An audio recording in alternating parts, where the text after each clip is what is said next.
بسم اللہ الرحمن الرحیم نحمدہ ونصلی ونسلم علی رسول کریم اما بعد. ٹھیک ہے، اب ہم پڑھیں گے.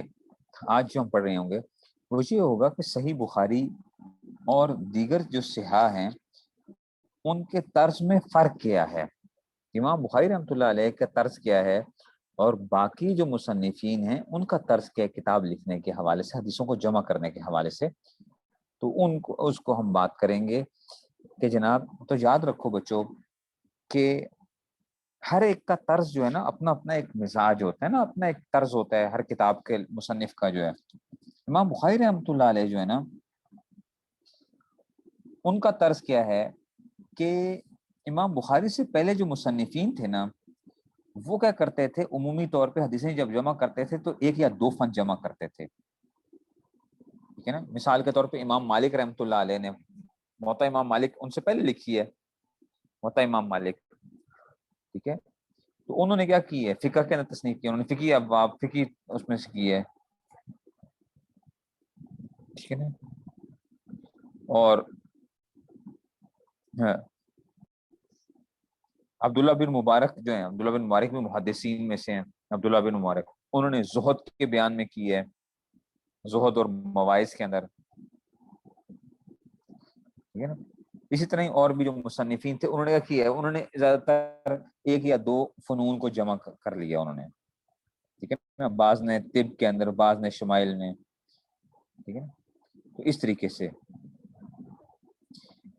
امام بخاری جو ہے نا وہ کر رہے ہوں گے، وہ مختلف فنون کو جمع کر رہے ہوں گے. مثال کے طور پہ شمائل بھی آ رہے ہوں گے، اس میں طب بھی آ رہی ہوگی، اصول حدیث بھی ہوں گے، اصول فقہ وغیرہ کا بھی وہ ہوگا اس میں سے. ٹھیک ہے نا، تو انہوں نے کیا کیا ہے، امام بخاری رحمۃ اللہ علیہ جو ہے نا مختلف فنون کو جمع کریں گے بخاری شریف کے اندر. مختلف فنون کو جمع کر رہے ہیں، ایک کام تو یہ کر رہے ہیں. نمبر دو، امام بخاری رحمۃ اللہ علیہ استنباطات کرتے ہیں. استنباطات کا مطلب ہوتا ہے کہ چیزوں سے نا مسئلے نکالتے ہیں، حدیثوں سے نا، حدیثوں سے مسئلہ نکالیں گے اور استنباط کریں گے اس میں سے. ٹھیک ہے نا، اور حدیث کے ٹکڑے جو ہے نا وہ الگ الگ بیان کریں گے تاکہ ہر جگہ اور موقع کے اوپر کیا ہو، وہ استنباط جو انہوں نے کیا ہوگا نا وہ ظاہر کیا جا سکے. ٹھیک ہے، تو وہ مختلف حدیثوں کو جب وہ بیان کریں گے تو ان میں سے مسائل بھی نکال کے آپ کے سامنے رکھیں گے. ٹھیک ہے نا، استنباط تو کے ساتھ ہے، استنباط.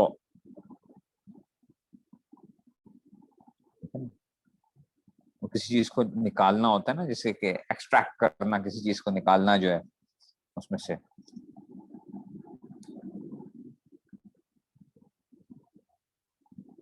ٹھیک ہے نا، اچھا. اصل کتاب میں نا، اصل کتاب کے اندر ایک تو ہم جو عنوان قائم کریں گے. ٹھیک ہے نا، تو ایک جو ہے کہ جو کیا ہوگا اس میں سے جو اصل کتاب میں صرف اعلیٰ درجے کی احادیث لے کر آئیں گے، اعلیٰ درجے کی. ٹھیک ہے نا، اعلیٰ درجے کی. اور وہ فرق کیا کرتے ہیں، ٹھیک ہے نا، وہ فرق کیا کرتے ہیں، وہ فرق یوں کرتے ہیں کہ صحیح اور غیر صحیح میں وہ فرق یہ کریں گے کہ جو صحیح حدیث ہوگی نا اس کو وہ متن میں لے کر آئیں گے، یعنی حدیث کی اس میں سے.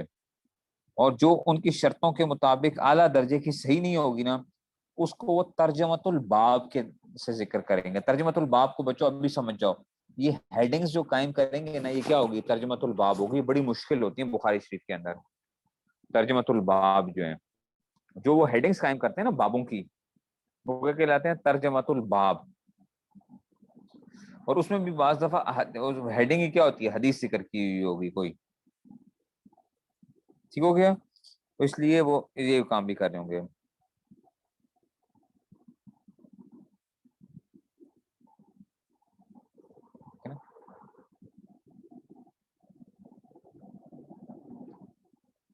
یہ وہ ہوگا.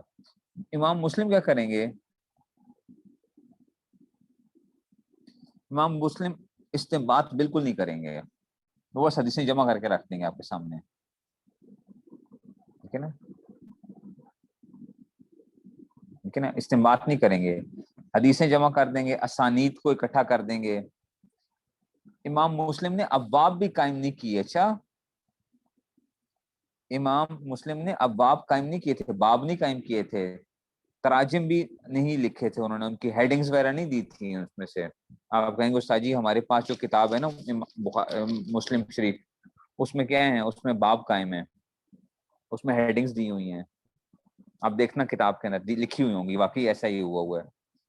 لیکن امام مسلم نے خود نہیں کی ہیں، وہ امام مسلم نے خود نہیں ہیڈنگز قائم کی تھی. اچھا، یہ بعد کے شارحین نے کیا کیے ہیں، وہ ہیڈنگز دے دی ہیں.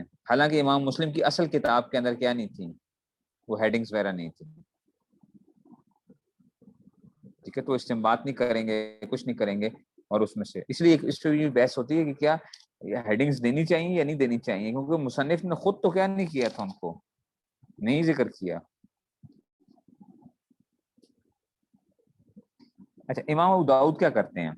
امام ابو داؤد جو ہے نا، وہ ان حدیثوں کو جمع کرتے ہیں جن سے فقہا نے استدلال کیا تھا. فقی حدیث کو جمع کریں گے، استدلال والے جو ہیں اس میں سے.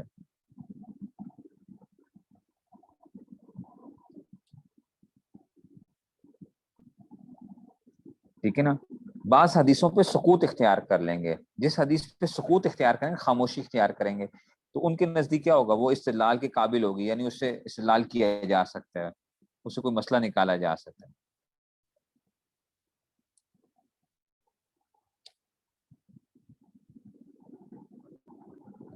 ٹھیک ہے نا. اور ابو داؤد شریف میں نا جو بڑی اہم چیز ہے وہ ہے قال ابو داؤد. قال ابو داؤد، ابو داؤد شریف میں یہ آیا ہوگا، جنہوں نے آپ لوگوں نے پڑھی ہوگی پچھلے سال بھی، اور اساتذہ نے بتایا ہوگا کہ جب قال ابو داؤد آتا ہے، یہ بڑے اہم ہوتی ہیں، اہم بحثیں ہوتی ہیں، فقہ اور حدیث کی گہری بحثیں ہوتی ہیں. تو امام ابو داؤد کیا کرتے ہیں، قال ابو داؤد کے لفظ لے کر آتے ہیں اور اس پہ کوئی نہ کوئی بات کرتے ہیں.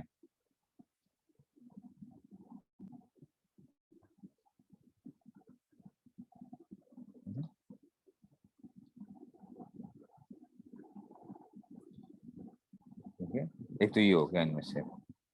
اچھا، امام ترمذی کا کیا ہوتا ہے؟ امام ترمذی نے امام بخاری، امام مسلم اور امام ابو داؤد تینوں کے طرز کو جمع کر فرمانے کی کوشش کی ہے. ٹھیک ہے نا، انہوں نے تمام علوم کو جمع کیا، امام ترمذی نے. ٹھیک ہے نا، ایک حدیث کے مختلف الفاظ کو جمع کیا.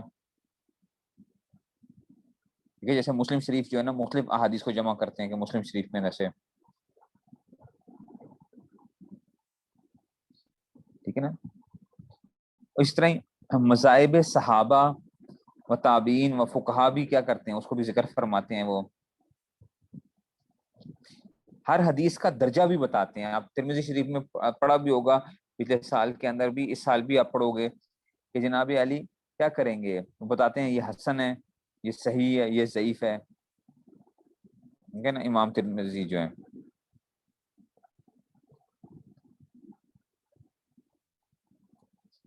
یہ ترمذی میں ہوگا. نسائی میں کیا ہوتا ہے، انہوں نے کیا کی ہے، انہوں نے بھی امام بخاری اور امام مسلم کے طرز کو جمع کرنے کی کوشش کی ہے. نسائی شریف آپ لوگ نہیں پڑھتے، لڑکے پڑھتے ہیں نسائی شریف جو ہے اس میں سے.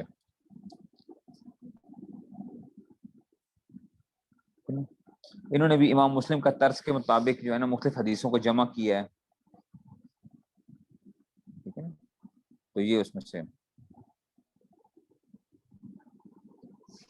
ابن ماجہ یہ بھی آپ لوگ نہیں پڑھتے ہیں. ٹھیک ہے نا، یہ جو ہے نا، تو یہ جو ہے نا اس میں سے، اس میں کچھ تھوڑی بہت ضعیف حدیثیں بھی آئی ہوئی ہیں ابن ماجہ کے اندر. اس میں سے ابن ماجہ جو ہے، تو یہ اس میں سے آ گیا. یہ ایک جو تھی نا کہ ابن ماجہ کے اندر کیا ہوگا کہ فقہ کے ابواب کے اوپر، بھائی اس کی اصل میں یہ سیاہ ستہ ہے نا، 6 کتابیں ہوتی ہیں نا، 6 کتابیں جو ہے میں نے ابھی جو بتا دی ہیں، بخاری شریف، مسلم شریف، ابو داؤد شریف، ترمذی شریف، نسائی شریف اور ابن ماجہ. اور بعد نے کہا ابن ماجہ کی بجائے موطا امام مالک ہے، اور بعد میں اس نے دارمی کو شمار کیا اس میں سے، ان کو سیاہ ستہ کہتے ہیں. ٹھیک ہے نا، وہ اس لیے نہیں پڑھائی جاتی کہ بس اب آپ جب یہ پڑھ لیتے ہیں تو یہی کافی ہو جاتی ہیں آپ کے لیے اس میں سے، کیونکہ زیادہ تر حدیثیں اسی طرح ہی سیم آ رہی ہوتی ہیں، بعض مختلف کتابوں میں مختلف طریقوں سے وہ آ رہی ہوتی ہیں۔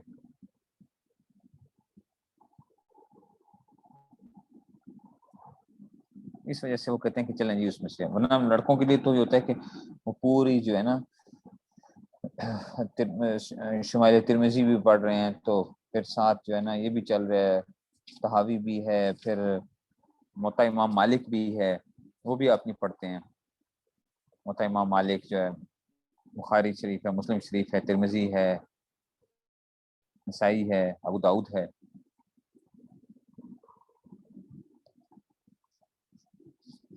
چلو جی بات یہ وہ ختم ہو گئی، آگے چلتے ہیں ذرا۔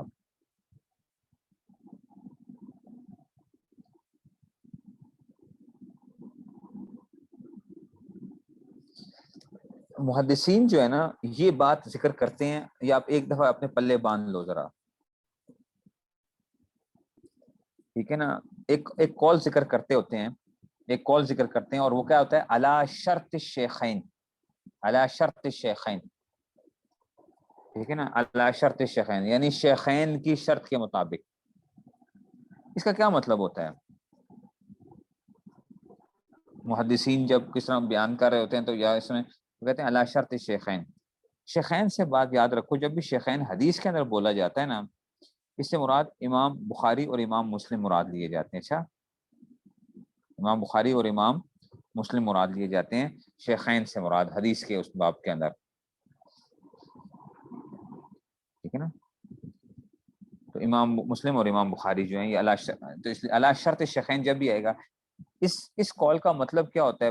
ایک معنی یہ ہوتا ہے کہ اس کے سب راوی جو ہے نا وہ وہی ہیں جو شیخین کے راوی ہیں۔ شیخین کے راوی کا کیا مطلب ہے کہ امام بخاری اور امام مسلم نے ہر بندے سے روایت نہیں پکڑی ہے، انہوں نے بڑی احتیاط کے ساتھ جو ہے نا وہ کیا ہے۔ تو مطلب یہ ہے کہ اگر کسی اور بندے نے ذکر کیا ہے، کسی اور بندے نے اگر کہا اور یہ لکھ دیا کہ علی شرط شیخین لکھ دیا، تو اس کا مطلب کیا ہوگا کہ بھائی یہ جو راوی اس حدیث کے اندر جو راوی آ رہے ہیں نا وہ کیا ہیں؟ امام بخاری اور امام مسلم کی شرطوں کے مطابق ہیں، ٹھیک ہے نا،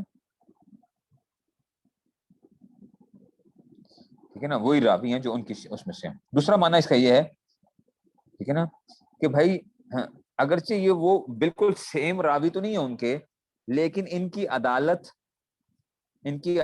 اور ان کا ضبط اور شاذ نہ ہونا وغیرہ یہ بالکل ان کے کیا ہیں؟ ان کے مطابق ہے، امام بخاری اور امام مسلم کے مطابق ہے، ٹھیک ہے نا۔ تو ایک لیکن پہلی بات زیادہ وہ ہے علی شرط شیخین سے مراد ہے کہ وہ راوی وہ ہوں جو کہ بخاری اور مسلم کے راوی ہوں، تو یہ زیادہ اس کو ترجیح دی گئی ہے، ٹھیک ہے نا، یہ بات ختم ہو گئی ہے۔ اگلی بات یہ بھی بڑی اہم بات ہے کہ امام بخاری کی، اس کو ہم کہتے ہیں عادات بخاری، عادات البخاری، امام بخاری کی عادت کیا ہے اس کے اندر، کتاب کے اندر، یہ آپ کو سمجھنا ضروری ہے کتاب کو سمجھنے کے لیے۔ امام بخاری کا وہی بات ہے کہ عادات بخاری،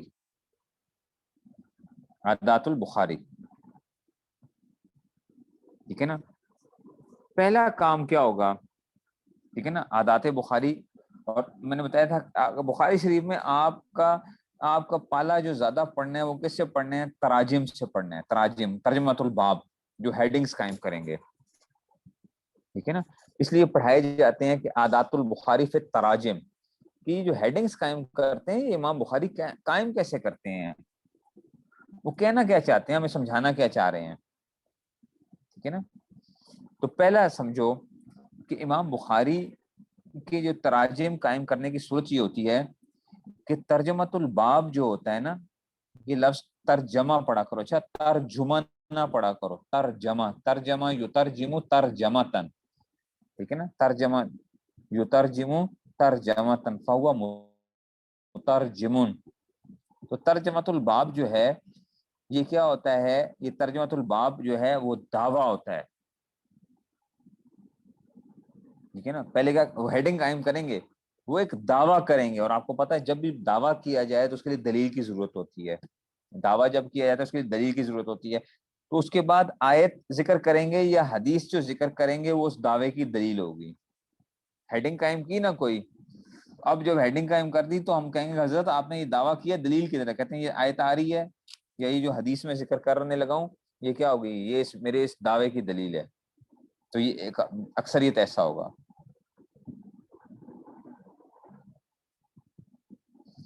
ٹھیک ہے نا. کبھی ترجمۃ الباب قائم کریں گے اور اس سے یہ بتائیں گے کہ جناب علی جو آگے حدیث آ رہی ہے نا, ٹھیک ہے نا, اس کا حکم عام نہیں ہے, خاص صورت مراد ہے اس حدیث سے.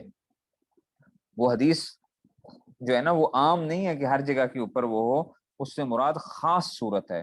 تو ترجمۃ الباب ہی ایسا قائم کریں گے کہ جس سے ہمیں یہ پتہ چل جائے گا کہ بھئی ہر جگہ کے اوپر یہ فٹ نہیں آئے گی.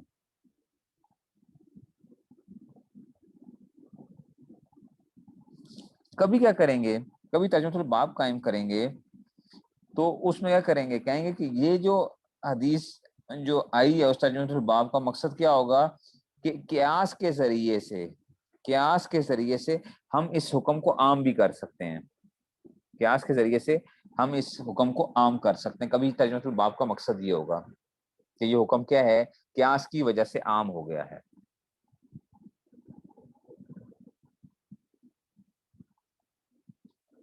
ٹھیک ہے نا.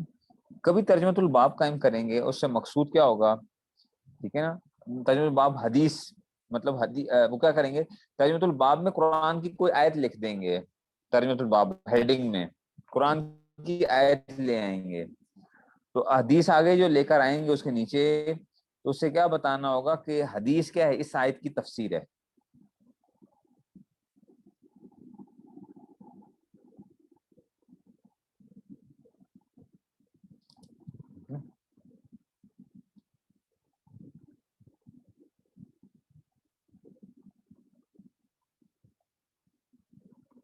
ٹھیک ہو گیا جناب علی.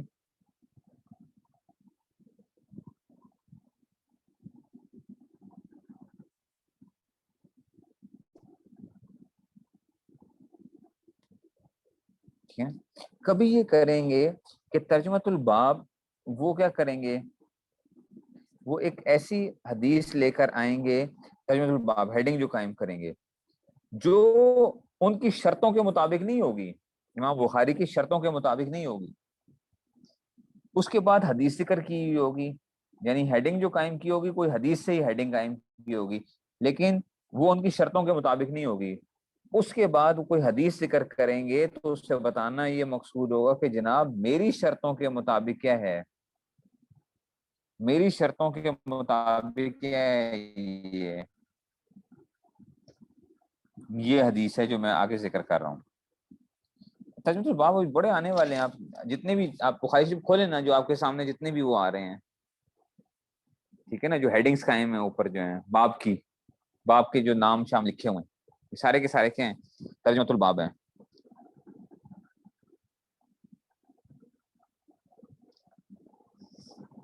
ٹھیک ہے نا, یہ ساری کی ساری وہ ترجمۃ الباب ہوتے ہیں.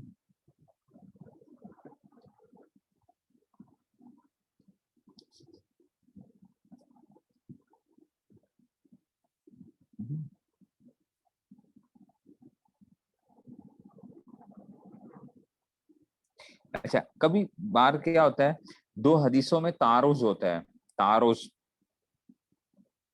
تو کیا کرتے ہیں ایک حدیث کو لاتے ہیں, ایک حدیث صرف امام بخاری کیا کریں گے, ایک حدیث کو ذکر کریں گے, ٹھیک ہے نا,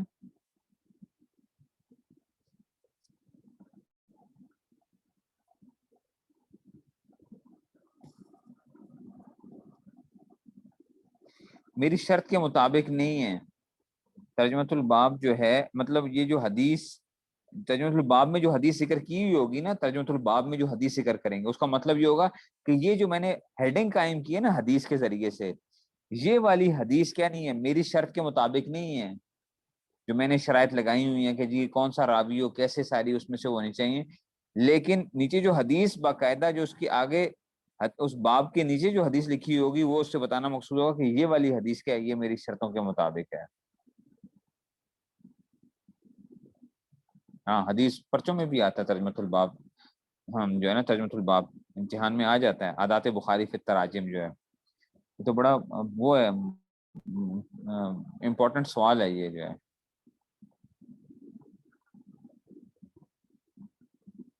تو میں یہ عرض کرتا، کبھی دو حدیثوں میں تعارض ہوتا ہے، ٹھیک ہے نا، کبھی دو حدیثوں میں تعارض ہوتا ہے، ان میں سے کیا کرتے ہیں، ایک حدیث کو لاتے ہیں اور ترجمۃ الباب میں الفاظ ایسے بتائیں گے کہ جناب علی اس حدیث کے کی توجیہ بیان کر رہے ہوں گے ترجمۃ الباب کے اندر. دیکھو دو حدیثوں میں آپس میں کیا ہوتا ہے، تعارض ہوتا ہے کہ جناب لگتا ہے بظاہر ایک دوسرے کی مخالف ہیں. ترجمۃ الباب وہ ایسا قائم کریں گے کہ جناب وہ کہیں گے نہیں یہ تعارض نہیں ہے، توجیہ کر رہے ہوں گے، اس کی کوئی نہ کوئی وجہ بتا رہے ہوں گے کہ یہ کیوں ایسے ذکر کیا گیا ہے. ٹھیک ہے، یہ بھی کام کرتے ہیں کبھی.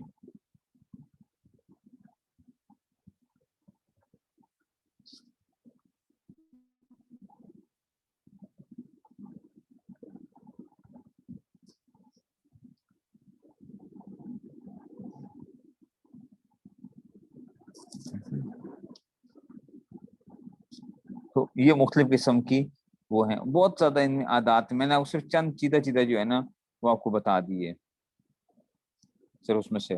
باقی جو ہے وہ جو ہے وہ آپ دیکھ لیں کسی بھی جگہ کے اوپر، کوئی بھی جب شروع کرتے ہیں تو عادات بخاری تو اچھے خاصے جو ہے نا اس کے اوپر جو ہے نا وہ بتایا جا رہا ہوتا ہے.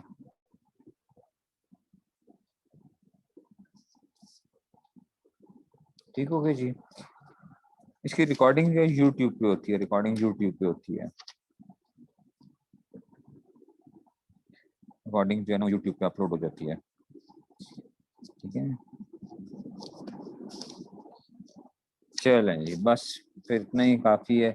پھر انشاءاللہ کل امام بخاری کے حالات وغیرہ کو بھی دیکھ لیں گے ہم ذرا، اور پھر جو ہے نا انشاءاللہ کتاب بھی ہماری شروع ہو جائے گی. ٹھیک ہے نا، باب کیف کان بدء الوحی، ٹھیک ہے نا، کہ وحی کی ابتدا کیسے ہوئی. تو بس یہ جو ہے انشاءاللہ کل سے پھر باقاعدہ بخاری شریف جو ہے کیا ہو گئی.